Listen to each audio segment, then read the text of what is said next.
आइए स्टूडेंट्स, इस वीडियो में आज हम लोग NCERT class 10th subject math के प्रश्नावली 9.1 का प्रश्न 7 को सॉल्व करने जा रहे हैं। तो प्रश्न आप लोगों को स्क्रीन पर दिख जाएगा, वहां से आप लोग देख सकते हैं। तो चलिए हम लोग प्रश्न समझते हैं। पहले प्रश्न में ये कहा जा रहा है कि भूमि के एक बिंदु से एक 20 मीटर ऊंचे भवन के शिखर पर लगी एक संचार मीनार के तल और शिखर के उन्नयन कोण क्रमशः 45 डिग्री और 60 डिग्री है। मीनार की ऊंचाई ज्ञात कीजिए। तो हाइट एंड डिस्टेंस का जितना भी सवाल रहता है सब में सबसे पहले हमें फिगर ड्रॉ कर लेना होता है। फिगर हमारा बन गया, समझिए कि 30 से 40% काम आपका हो गया, यानी कि आप आसानी से फिर उसे सॉल्व कर पाएंगे। तो चलिए सबसे पहले हम लोग फिगर बना लेते हैं। तो ऐसा सब सवाल जिसमें भूमि का बात हो तो हम लोग सबसे पहले एक रेखा खींच लेते हैं, उसे भूमि मान लेते हैं। जैसे देखिए कि ये एक रेखा खींच ली, ये समझ लीजिए कि भूमि हो गया। और भूमि पर एक बिंदु से बात हो रहा है तो इस बिंदु को यहाँ पर ऐसे हम लोग बना दिए, ठीक है। और दूसरे पॉइंट पर हम लोग भवन, शिखर जो भी बोला जाए उसे बना लेते हैं। तो यहाँ पर हम लोग एक 20 मीटर ऊंचा भवन बोला गया कि है, तो ऐसे बना दिए। यहाँ से यहाँ समझ लीजिए ऊंचाई कितना हो गया, 20 मीटर, यही हो गया आपका भवन। और इसके ऊपर लगा हुआ है एक संचार मीनार भवन के शिखर पर, यानी कि संचार मीनार का मतलब टावर वगैरह समझिए जो आजकल छत पे लगा रहता है। तो इस तरह से हम लोग यहाँ पर बना देते हैं। तो ये समझ लीजिए आपका कि संचार मीनार हो गया इस पॉइंट से इस पॉइंट तक, ठीक है। और अब क्या कहा जा रहा है कि इस बिंदु से, भूमि के एक बिंदु से ये जो संचार मीनार है उसके तल और शिखर का उन्नयन कोण क्रमशः 45 डिग्री और 60 डिग्री है। तो उन्नयन कोण क्या होता है, देखिए अगर हम यहाँ पे खड़े हैं तो हमारे आंख से समझिए सीधा एक काल्पनिक रेखा जा रहा है जो भूमि के समांतर है ऐसे। और अगर हम ऊपर की ओर देखते हैं तो एक दृष्टि रेखा हुआ, जैसे ऊपर की ओर कुछ भी हम देख रहे हैं, एरोप्लेन देख रहे हैं, चांद तारा कुछ भी, या भवन का शिखर ही देख रहे हैं, तो वो जो एक दृष्टि रेखा हुआ और जो एक क्षैतिज स्तर हुआ, दोनों के बीच में ही बनने वाले कोण को उन्नयन कोण कहते हैं। यानी ऊपर देखने पर बनने वाले कोण को उन्नयन कोण कहते हैं। तो इस बिंदु से इस संचार मीनार के तल और शिखर का उन्नयन कोण क्रमशः 45 और 60 डिग्री है। तो हम लोग इस बिंदु से इस बिंदु को मिला देंगे, पहले मिल गया। और ये कोण का नाम दे देंगे हम लोग इस तरह से 45 डिग्री। ये तल पे मिला दिए। अब शिखर पे भी आपको इसी तरह से मिला देना है, तो हम लोग शिखर पे भी मिला देते हैं इस तरह से। ये हमारा शिखर से भी मिल गया। तो ये जो कोण हुआ यहाँ से यहाँ तक, ये हो गया आपका 60 डिग्री। यही कहा जा रहा था सवाल में। तो फिगर तो हमारा बन गया। अब आपसे पूछा है तब संचार मीनार की ऊंचाई बताइए। ये आपका यहाँ से यहाँ संचार मीनार है, इसी की ऊंचाई बतानी है। तो इसे हम लोग कुछ मान लेते हैं, इसे AB मान लेते हैं संचार मीनार को, और जो भवन है उसको BC मान लेते हैं, यहाँ नाम दे देते हैं C। तो भवन रहे, शिखर रहे, इस तरह का पेड़ रहे, सबको हम लोग मानते हैं कि 90 डिग्री पे रहता है, हो गया। और इस पॉइंट का नाम कुछ दे देते हैं D। इस तरह से हम लोग सभी पॉइंट्स का नाम दे दिए। अब जो हमें निकालना रहता है उसे मान लेना होता है, ठीक है, और जो दिया रहता है उसे लिख लेना होता है, उसके हेल्प से हम लोग निकालेंगे। तो जब भी हाइट एंड डिस्टेंस का सवाल आएगा तो आपको त्रिभुज ही लेकर के चलना होता है, समकोण त्रिभुज। तो देखिए यहाँ पर दो त्रिभुज आप लोग को दिख रहा होगा, BCD, ये छोटा वाला त्रिभुज, और एक बड़ा वाला ACD, ये बड़ा वाला। दोनों त्रिभुज में हम लोग बारी बारी से चलेंगे तो हमारा काम हो जाएगा, AB निकल जाएगा। अब रहा सवाल कि कौन सा त्रिकोणमितीय अनुपात का यहाँ पर प्रयोग किया जाए, साइन का कि कोस का या टेन का, तीनों में से किसी का करना होता है। तो देखिए यहाँ पर कोई भी कोण बना तो उसके सामने वाली भुजा लंब कहलाती है। तो ये BC लंब हो गया, या बड़े वाले त्रिभुज की बात करें तो AC लंब हो गया। तो लंब यानी कि P है, P के साथ संबंध यहाँ पर देखिए B का है, आधार।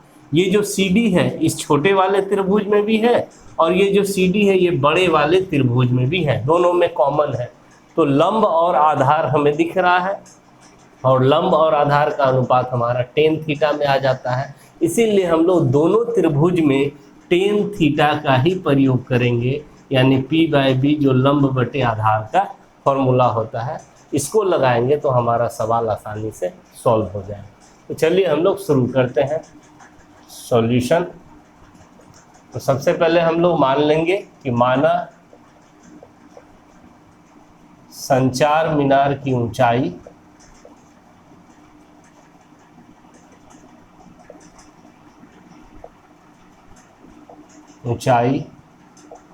बराबर कितना, AB मान लेंगे। भवन की ऊंचाई आपको 20 मीटर दिया हुआ है, वो भी लिख लीजिए। भवन की ऊंचाई बराबर BC बराबर 20 मीटर, ठीक है। अब दो कोण दिया है उसको भी लिख लेंगे हम लोग।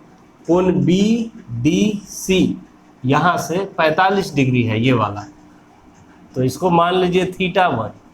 माना कोण BDC बराबर θ1 बराबर 45 डिग्री, तथा दूसरे कोण जो दिया हुआ है ADC, ये कोण आपका 60 डिग्री है, तो कोण ADC इसको मान लीजिए θ2 बराबर 60 डिग्री। जब भी दो कोण आएगा तो एक को θ1 एक को θ2 मान लेंगे, और एक कोण का बात होगा तो उसको थीटा मान लेंगे सिंपली। अब हम लोग चलते हैं इस त्रिभुज में, त्रिभुज BDC में, त्रिभुज BDC में, ठीक है। हम जानते हैं क्या फॉर्मूला होता है टेन थीटा का, तो टेन थीटा का फॉर्मूला होता है P/B यानी लंब बटे आधार, P/B यानी कि लंब बटे आधार।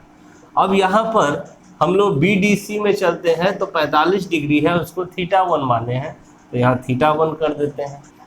अब लंब क्या है आधार क्या है इसको लिख लेते हैं। तो देखिए इस छोटे वाले त्रिभुज में BDC में ये 45 डिग्री के सामने वाला भुजा लंब होता है, यानी कि BC हो गया लंब, और आधार क्या होता है, तो कोण की संलग्न भुजा, जिस कोण से हम लोग देखते हैं उससे लगी हुई भुजा आधार, यानी कि DC या CD जो बोले यही आधार है, तो CD लिख देते हैं। अब देखिए θ1 का वैल्यू कितना दिया हुआ है 45 डिग्री, तो हम लोग यहाँ पर लिख देंगे 45 डिग्री बराबर BC का मान कितना दिया हुआ है 20, यहाँ पर लिखे भी हम लोग, तो 20 मीटर है तो 20 लिख दिए, और CD का मान कुछ नहीं है, CD रहने देंगे हम लोग इस तरह से। टेन 45 डिग्री का मान टेबल से हम लोग जानते हैं कि 1 होता है, तो 1 लिख दिए, और 20 बटे CD हो गया। 1 के नीचे कुछ नहीं तो 1 बोल सकते हैं। अब हम लोग क्रॉस मल्टीप्लाई कर लेंगे, तो 1 इंटू CD बराबर 1 इंटू 20 यानी 20, यानी CD का मान जो है वो भी 20 ही आ गया, ठीक है। अब चलते हैं हम लोग आगे फिर से बड़े वाले त्रिभुज में, इसका हम लोग यूज करेंगे अब। तो चलिए अब बड़े वाले त्रिभुज ADC में, तो त्रिभुज ADC में फिर से फार्मूला वही लगाएंगे, टेन थीटा बराबर P/B यानी लंब बटे आधार, और यहाँ पर अब θ2 माने हैं हम लोग 60 डिग्री को, यानी ADC जो कोण है उसको क्या माने θ2, तो θ2 लिख देते हैं।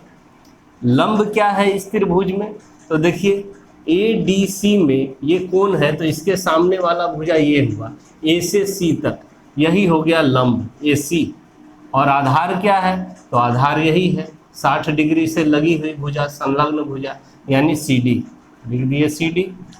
अब टेन θ2 का मान आपका 60 डिग्री दिया है, तो 60 डिग्री लिख देंगे। अब देखिए जो AC लिखा हुआ है, AC को हम लोग AB प्लस BC लिख सकते हैं, क्योंकि हमारा AC यहाँ से यहाँ तक है, बीच में पॉइंट है B, तो हम AB प्लस BC लिखेंगे तो वही AC के बराबर होगा। ऐसा इसीलिए लिख रहे हैं क्योंकि हमें AB का मान निकालना है, जो कि संचार मीनार की ऊंचाई है।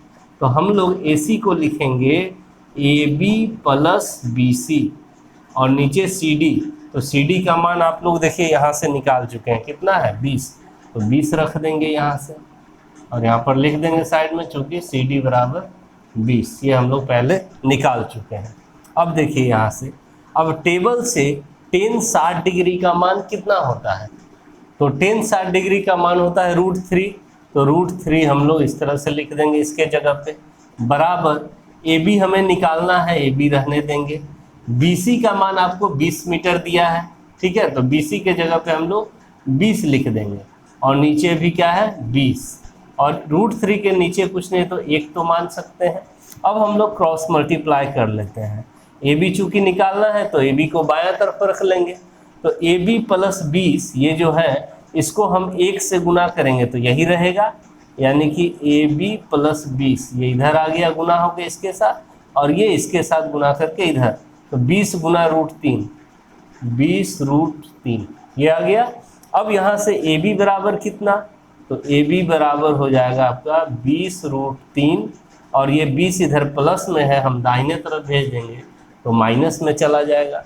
तो फाइनली अब देखिए ए बी बराबर कितना निकल के आ रहा है हमारे पास, तो ए बी बराबर 20 दोनों में कॉमन है तो 20 कॉमन निकाल लेंगे, तो यहाँ पर बच गया √3, अब माइनस यहाँ से 20 बाहर आ गया तो उसका गुणांक 1 बच गया, तो 20√3 - 1 मीटर, यही निकल गया ए बी यानी संचार मीनार की ऊंचाई। तो लास्ट में हम लोग लिख देंगे कि अतः संचार मीनार की ऊंचाई बराबर 20√3 - 1 मीटर, यही हो गया कंप्लीट आंसर। तो सवाल समझ में आए तो एक लाइक करें, शेयर करें अपने फ्रेंड्स के साथ, और मेरे चैनल को भी सब्सक्राइब कर लें।